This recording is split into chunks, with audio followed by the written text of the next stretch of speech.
enfermedad es la enfermedad base de muchas patologías y es una de las principales causas que va a tener consulta o va a requerir la atención médica, ¿no?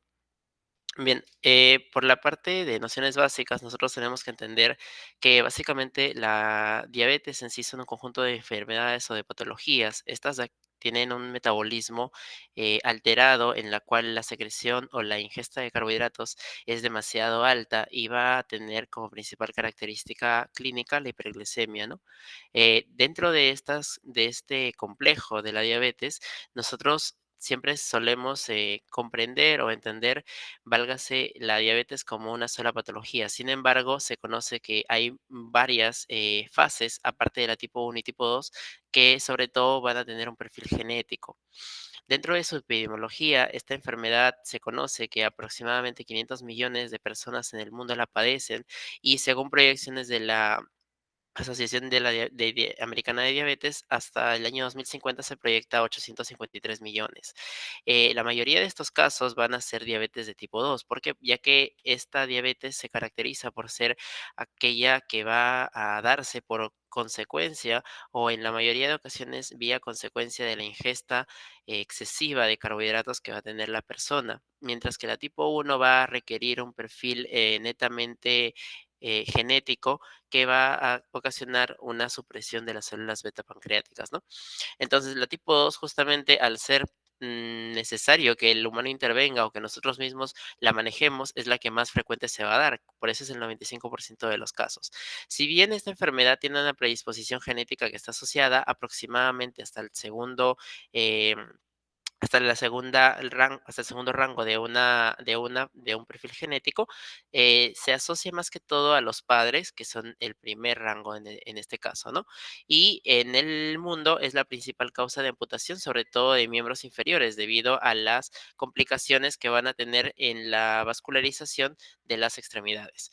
En el Perú, esta enfermedad básicamente ha ido incrementando, pasando de miles a millones de personas. Esto se da sobre todo porque conforme la parte urbana y la parte social aumente, va a aumentar el consumidor y va a aumentar la cantidad de ingesta que va a tener una persona. Anteriormente no había la facilidad que ahora quizás hay para poder obtener alimentos, ya que, por ejemplo, actualmente hay incluso empresas que se dedican a dar comida o a brindar comida en la noche, ricas en calorías, obviamente, las cuales en un pasado no existía. Además de ello, actualmente hay muchas más maneras de elaborar platos que obviamente son muy aperitivos, muy ricos, pero también están caracterizados porque tienen una alta cantidad de carbohidratos, ¿no? Sobre todo por la parte, de consumismo, siempre el consumismo va a estar relacionado a esta enfermedad, y la principal comorbilidad que va a tener es la obesidad, como la vamos a ver.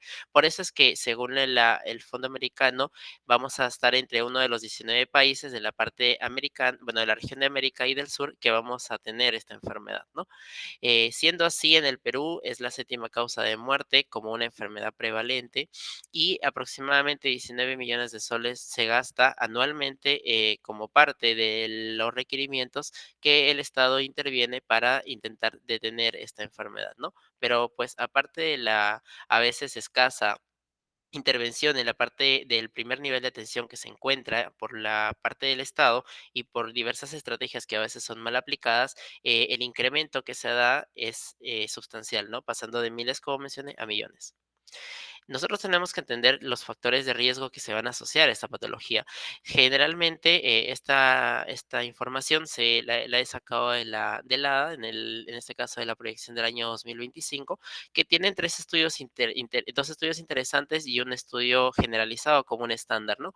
Básicamente, dentro de los criterios de la diabetes o prediabetes en pacientes asintomáticos, vamos a ver que la principal comorbilidad que se asocia es la obesidad, ya que el índice de masa corporal mayor o igual a 25 Bueno, mayor o igual a 25 o mayor o igual a 23 en el caso de personas que están en el continente asiático, ya es uno de los factores que van a darnos un hincapié a que tenemos que tener constante vigilancia sobre el paciente, pero también se agrega diferentes patologías o factores que van a estar asociados a esta obesidad. Es decir, la obesidad por sí misma va a generar ya una predisposición a tener diabetes. Sin embargo, si el paciente tiene una o más de las características que vemos acá, cómo es que, por ejemplo, su familia de primer grado esté relacionada, tenga diabetes, haya tenido alguna etnia o ancestre o tenga algún ancestro que tenga características afroamericanas o latinas, que somos nosotros, o también que haya un familiar que tenga historial o él mismo que tenga un historial cardiovascular, son los factores que están asociados a la herencia genética, como mencioné anteriormente. Acá hay un parámetro interesante porque en el año 2024 la característica de la hipertensión era mayor o igual a 140 sobre 80 milímetros de mercurio. Sin embargo, para este año, como vemos acá, ha bajado a mayor o igual a 130. ¿Esto por qué se da? Porque se busca estandarizar la diabetes como una enfermedad a la cual ya no tenemos que esperarla, sino buscarla.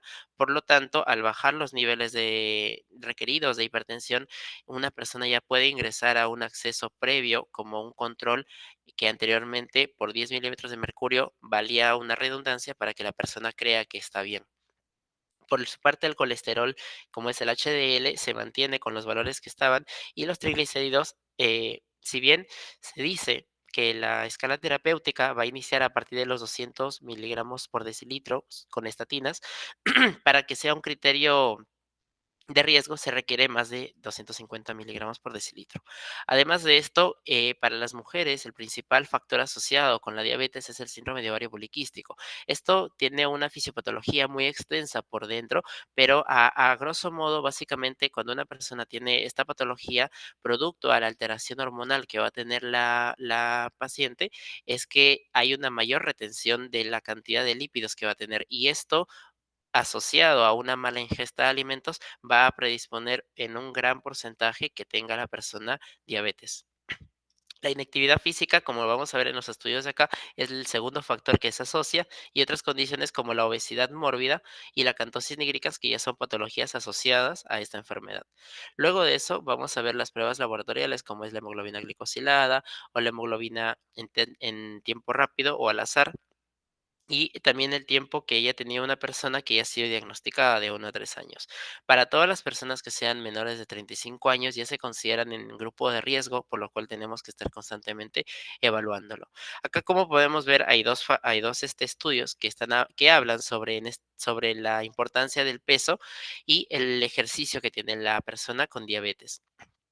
Como podemos ver acá, una persona que tiene menos de 24 de IMC y que va a tener una actividad calórica menor a 500 calorías al día o de 500 a 1999 o mayor a 2000, las 3 van a tener un estándar mínimo de probabilidad de tener la diabetes. Sin embargo, cuando el IMC cambia, que es mayor o igual a 26, una persona que tiene poca actividad, que es menor a 500, va a tener un considerable rango de probabilidad mayor de que tenga esta patología en comparación a aquella persona que va a tener menos de 2000, más de 2000 kilocalorías, que es en el caso de realizar actividad cotidiana o del ejercicio que va a tener la persona, ¿no? Entonces, esto de acá se relaciona directamente el ejercicio con la presencia de la diabetes mellitus y el peso.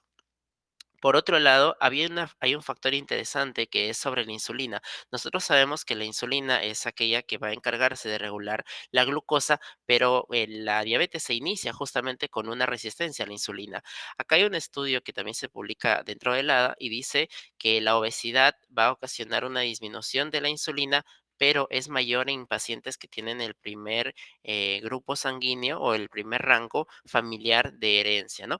Por ejemplo, en ambos parámetros vemos acá que la sensibilidad a la insulina va a ir disminuyendo conforme el peso va aumentando. Una persona que tiene mayor peso va a tener mayor predisposición a tener una resistencia a la insulina. Sin embargo, las personas que no tienen historial familiar van a tener menor capacidad o menor probabilidad de tener esta enfermedad en comparación a aquellas que al menos su primer rango o los parientes de primer rango tienen esta patología. Esto de acá nos indica la capacidad que tiene de la herencia genética la diabetes, ¿no?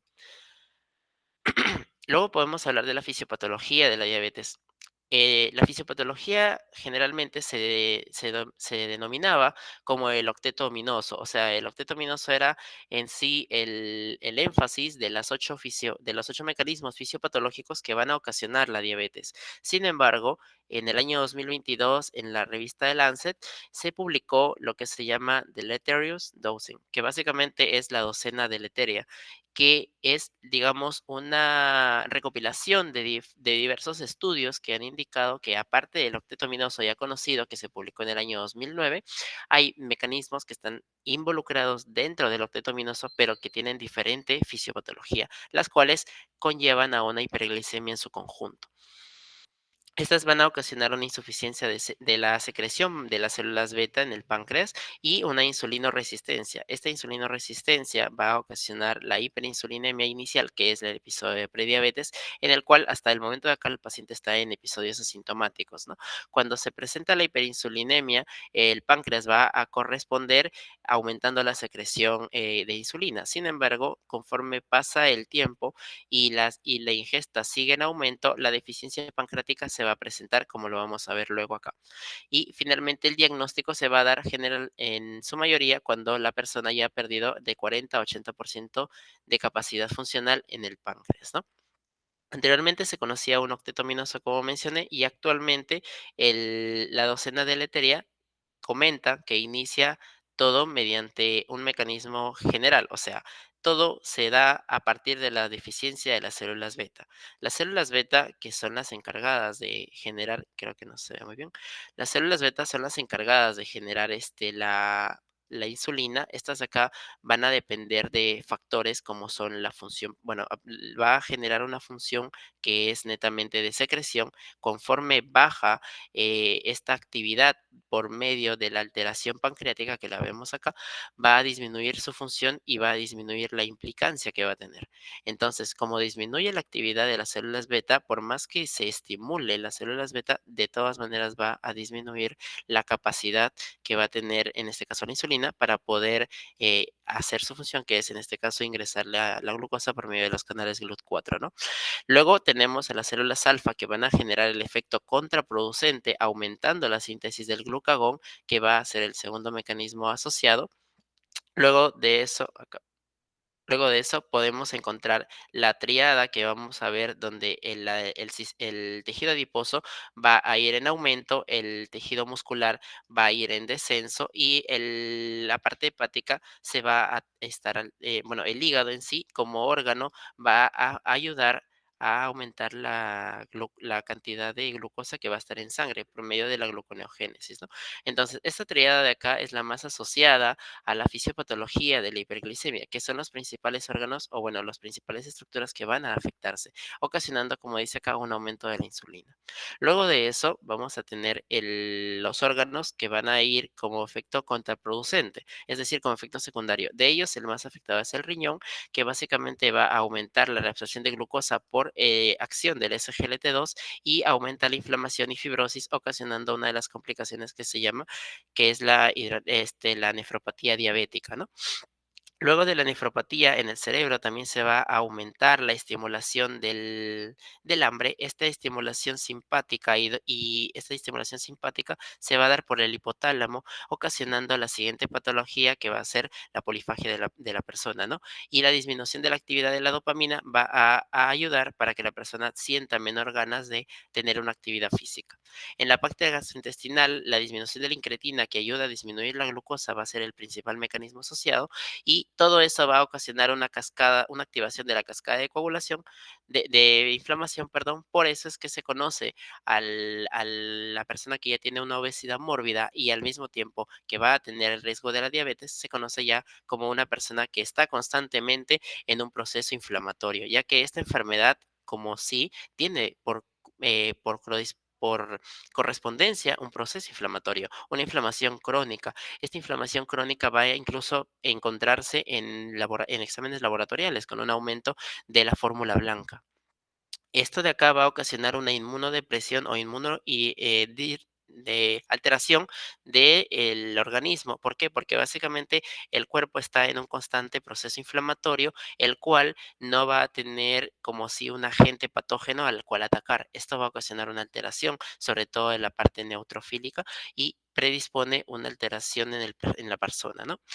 Por la parte del estómago vamos a tener alteraciones gastrointestinales que va a aumentar la absorción de glucosa porque disminuye la capacidad del sistema gastrointestinal para digerir los alimentos, ocasionando un sistema digestivo mucho más lento que va a tener mayor tiempo de reabsorción, sobre todo si es que son carbohidratos con altas cantidades de glucosa, ¿no? Y luego finalmente la amilina pancreática que va a tener una deposición casi total, ocasionando una deficiencia pancreática que ya predispone a las características clínicas que vamos a ver acá.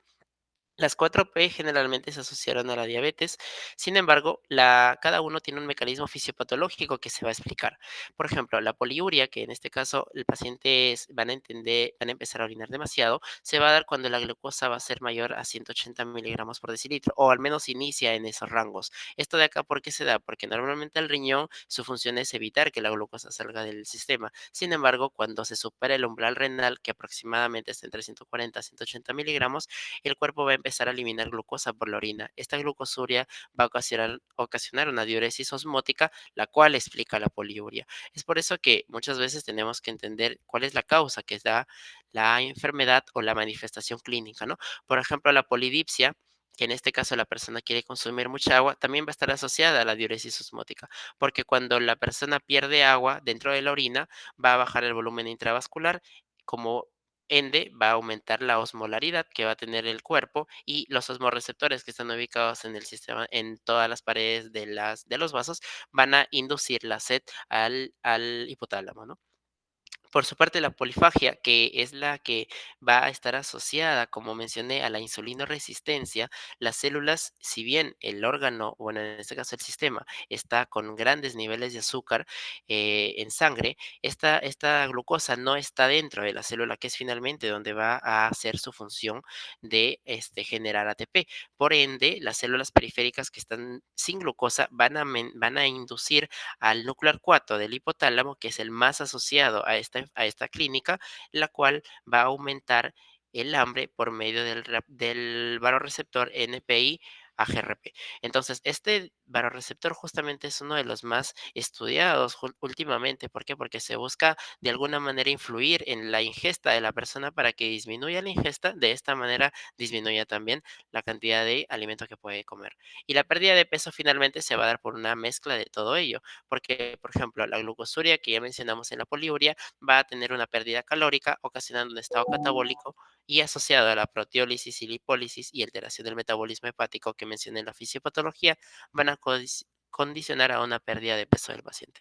Es por eso de que no necesariamente una persona gorda es la que tiene diabetes y una persona flaca no la tiene, porque inclusive una de las características clínicas de la persona con diabetes es la pérdida de peso de carácter agresivo de manera improvista o de manera constante, ¿no?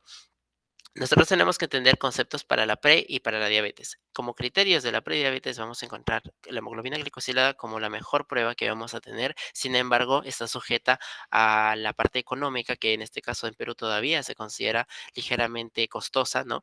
En este caso se va a tener de 5,7 a 6,4%, mientras que por la parte de la glucosa rápida que se va a dar bueno, se puede dar en un laboratorio o generalmente también se le puede dar la prueba de evaluación de glucosa rápida en el paciente mediante un estudio. Simplemente es cuestión de que vaya al centro de salud, que va a tener entre 100 a 125 miligramos por decilitro.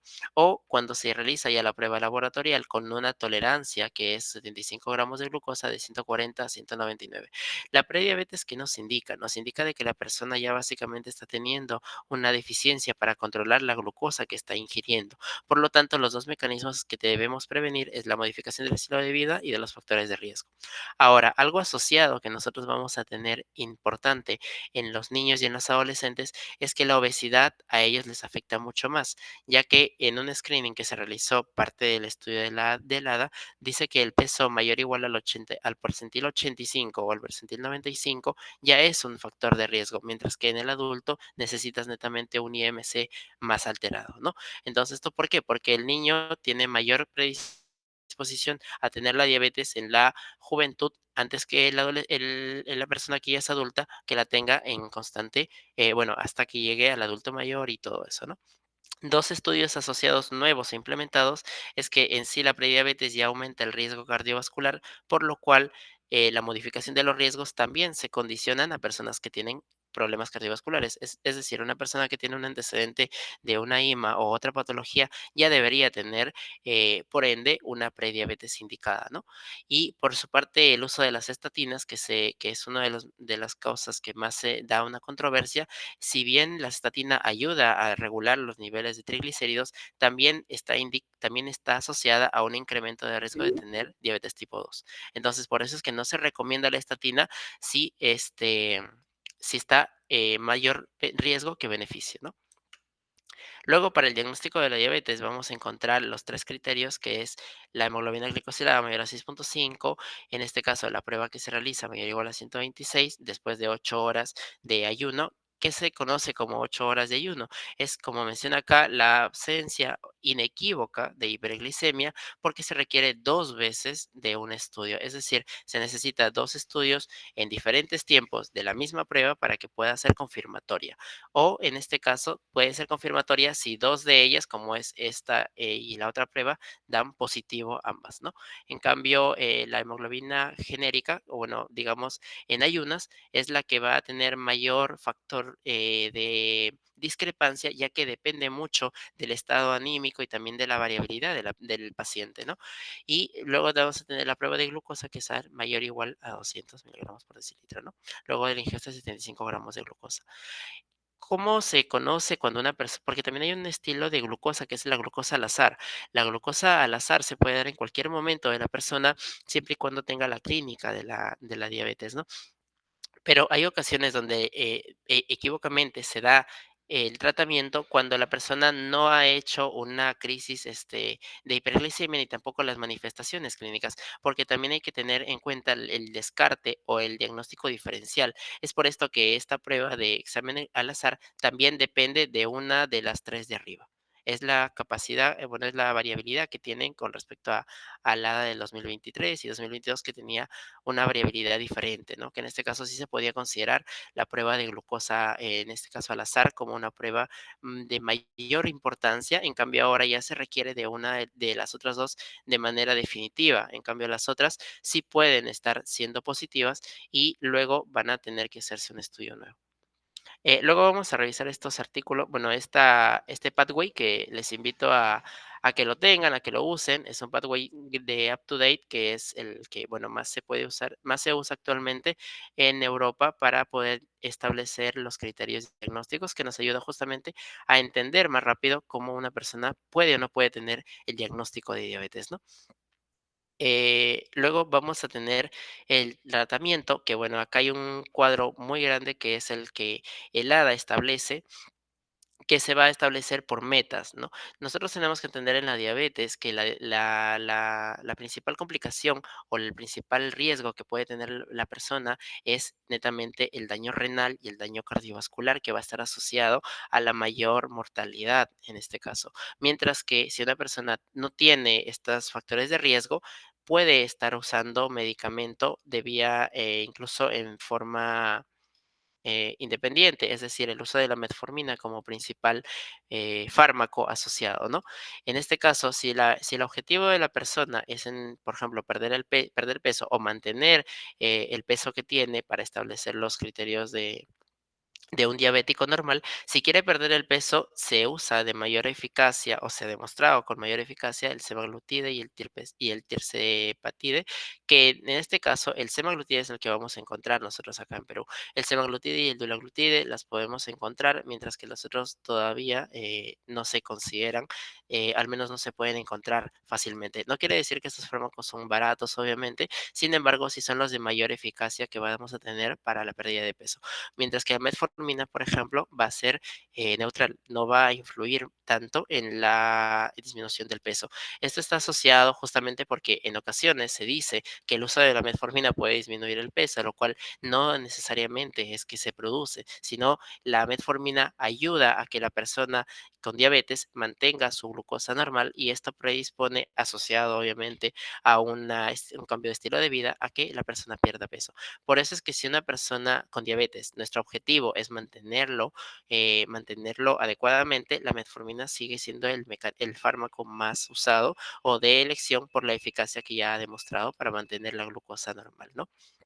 Luego de eso, si queremos que la glucosa baje, podemos usar el dulaglutide y el semaglutide también, que va a tener un mecanismo similar a la pérdida de peso. Sin embargo, lo que más vamos a tener nosotros va a ser personas que van a tener problemas tanto cardiovasculares como renales, de las cuales el renal es el más grave, porque tengan en cuenta que si una persona tiene menos a 30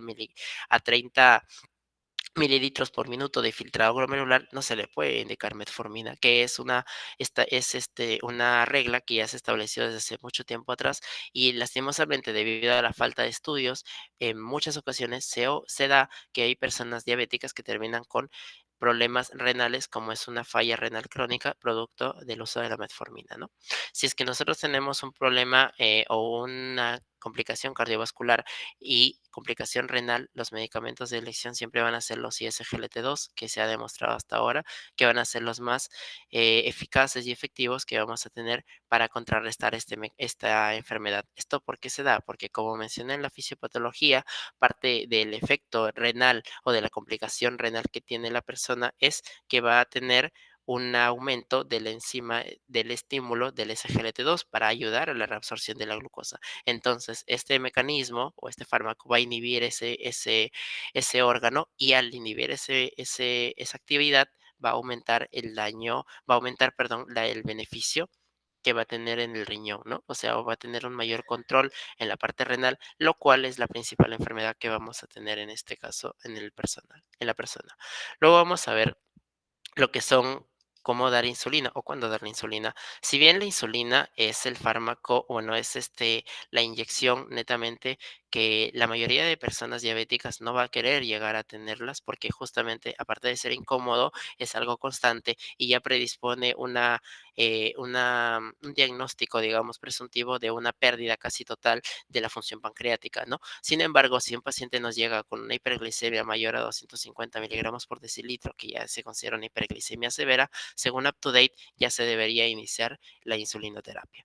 El otro criterio es cuando se hace un examen de glucosa al azar y tiene más de 300 miligramos por decilitro, y el siguiente cuando la hemoglobina glicosilada es mayor al 9%.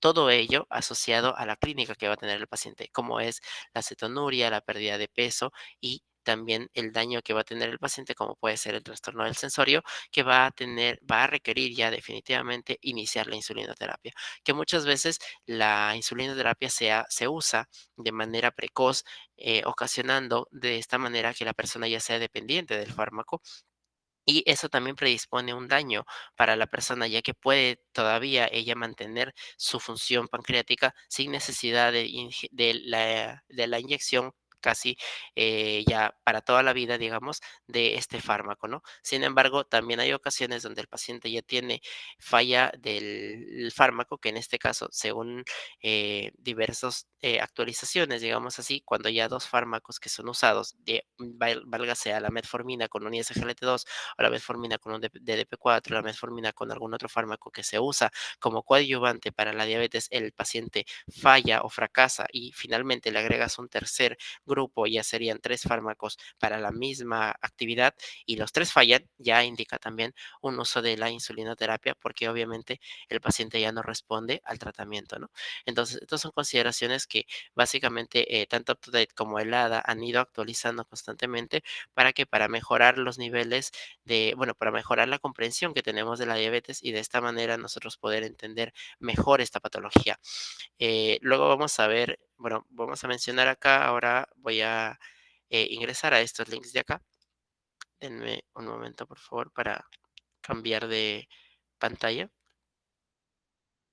y poderles enseñar para que puedan ustedes también visitar esta plataforma que es bastante innovadora y justamente ayuda bastante al diagnóstico ya basado en la evidencia médica, ¿no? Acá nosotros podemos ver el primer cuadro, que es el cuadro de diagnóstico de la diabetes en personas que obviamente son adultos no embarazados con la diabetes tipo 2 en este caso, ¿no? Nosotros vamos a entender primero, para poder realizar este proyecto, que tranquilamente les puedo compartir el link para que lo puedan ustedes revisar, que nosotros vamos a iniciar todo con la ketonuria y la pérdida de peso.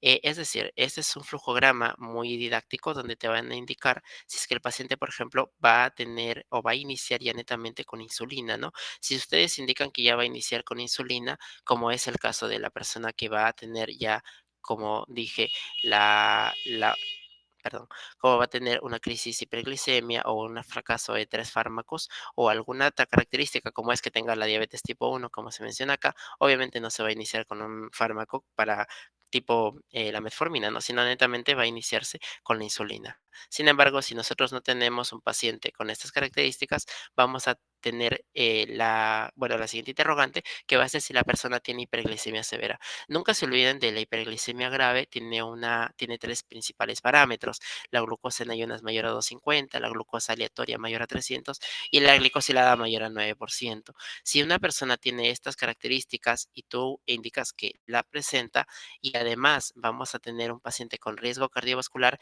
se recomienda, aparte de la administración de insulina, obviamente, la administración de un GLP-1 ya de manera inyectable para que ayude a controlar esta enfermedad, porque obviamente ya tiene un fracaso terapéutico muy agresivo, ¿no? Mientras que si una persona tiene, si bien riesgo cardiovascular y está en hiperglicemia, pero no tiene alguna patología con una enfermedad renal, se le puede asociar de manera aleatoria o digamos de manera inclusiva el GLP-1, pero también mantener la parte de vía oral, ¿no? Mientras que si una persona no presenta la hiperglicemia, se verá que es la mayoría de ocasiones que vamos a ver en el primer nivel de atención, o en la práctica normal, vamos a preguntar, la siguiente interrogante va a ser si es que una persona tiene o no presenta o no presenta algún problema para poder consumir la metformina. Si el paciente tiene alguna alteración para consumir la metformina, vamos a buscar otro fármaco que tenga un mecanismo similar, pero que también ayude al paciente a mantener normal los riesgos que va a tener, que son, como ya mencioné, el daño renal y el daño cardíaco, ¿no? Si la persona en este caso sí puede tomar la metformina, hay que evaluar muy de cerca cuál es la tasa de filtración glomerular, que es lo que no se hace generalmente acá en Perú. ¿Por qué? Porque cuando ya una persona no tiene problemas para consumir la metformina, ya que tengan en cuenta que tiene riesgo o bueno, tiene RAMs que son gastrointestinales, ya se le prescribe la metformina sin un estudio de la función renal. Esto ocasiona que, por ejemplo, si el paciente va a presentar una tasa de 30 a 44 mililitros por minuto, se le puede dar la metformina, claro que sí, pero en dosis reducida. ¿Por qué? Porque la metformina está contraindicada si es que la persona ya va a tener un valor menor de 30 a 44 mililitros por minuto de función renal, porque obviamente esto va a ocasionar un daño mayor al riñón y es lo que creo que más importante deberían ustedes mencionar o de guardar para siempre, que justamente la metformina, si bien es el medicamento de elección y el que más efectividad va a tener y más eficiencia se ha demostrado, también tienes que tener mucho cuidado con el daño renal porque puede inclusive ser asintomático en algunos pacientes, ¿no? Si es que no es el caso si es que no es el caso y el paciente tiene más de 45, tú normal le puedes dar la dosis estándar de metformina, que puede ser en este caso una tableta que se le da de 500 miligramos con la cena, según UpToDate, ¿no? Sin embargo, varía mucho, inclusive con las normativas del MINSA en Perú. Luego, si es que la persona por X o Y motivo no puede consumir la metformina, hay que preguntarse siempre el riesgo cardiovascular y renal, como mencioné. Si la persona tiene riesgo cardiovascular y de ellos la predominancia es el daño renal, el ISGLT2 es el de elección, como ya les hice énfasis, y si es que el paciente tiene un daño mayor que es cardiovascular, se le asocia con un GLP-1 en lugar de metformina, ¿no? Y si es que en caso el paciente no tiene ninguna patología, vamos a intentar establecer, mantener estos niveles de glucosa sin necesidad de que el paciente se sobreexceda en la parte preventiva. Es decir, a una persona que tiene diabetes tampoco le vamos a prohibir de todo, ¿no? Porque eso va a ocasionar más que una ayuda, una pérdida tanto de la vida de la persona o de la actividad de la persona como de la disponibilidad y del entendimiento a la enfermedad, ¿no? Entonces, si es que la persona va a tener, no va a tener, perdón, un riesgo cardiovascular y básicamente la reducción del peso corporal es su principal objetivo, que es la mayoría de personas, lo que se le va a recomendar siempre es un GLP-1, como ya mencioné, al tener la mayor eficacia de disminución de del peso, ¿no? Mientras que si el paciente no va a presentar como reducción de peso su objetivo, entonces netamente vamos a ver la...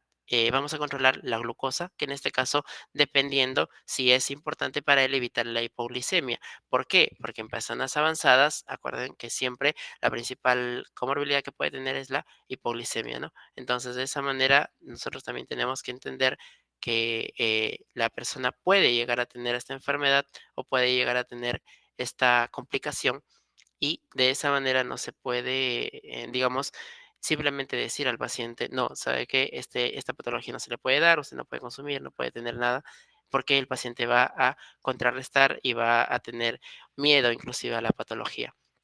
Por eso es que por ejemplo, para el diagnóstico de la patología, nosotros vamos a primero establecer si es que el paciente va a tener características de la hiperglicemia. Si el paciente sí lo tiene, hay que saber si es que es tipo 1 o tipo 2 la enfermedad que tiene.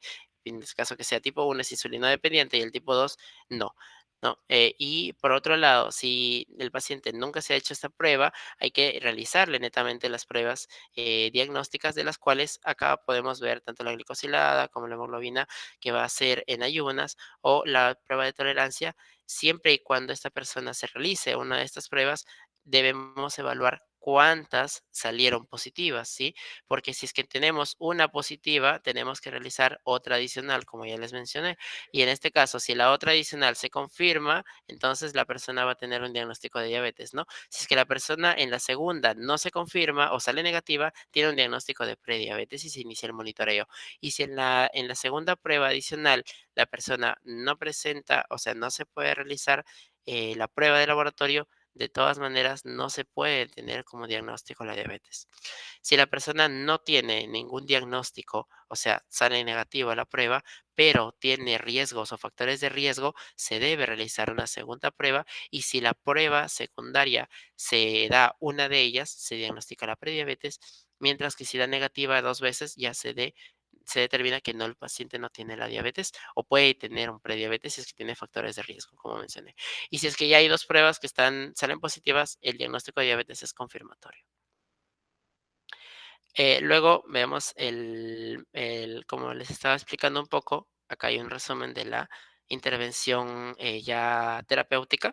Como vamos a ver si el paciente puede o no recibir insulina, si ya puede recibir insulina, obviamente no vamos a hacer otra cosa más que darle ese medicamento.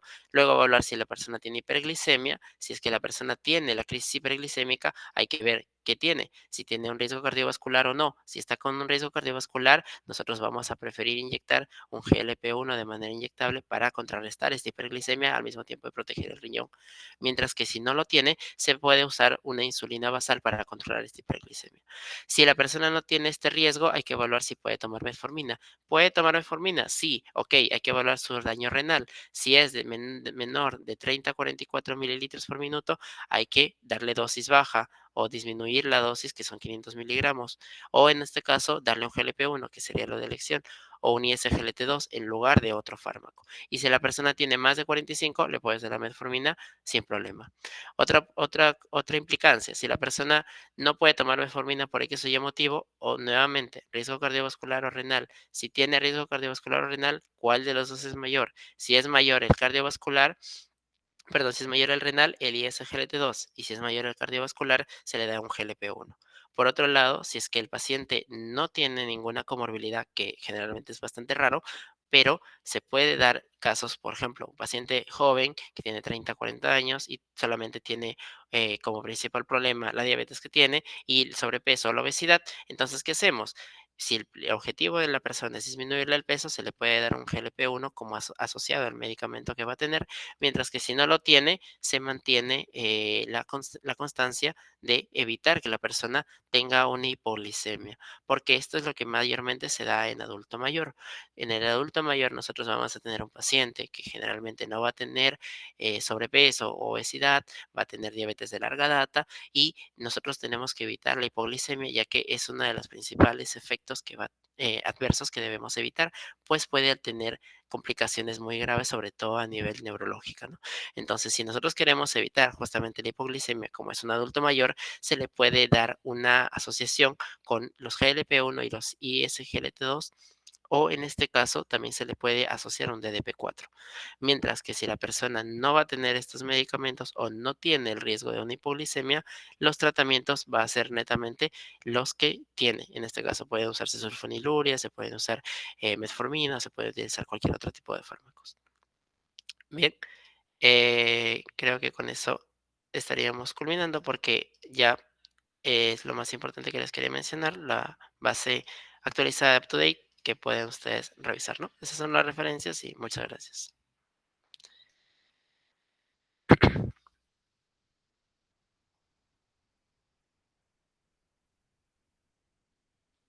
María, creo que esta vez. María, ¿estás por ahí?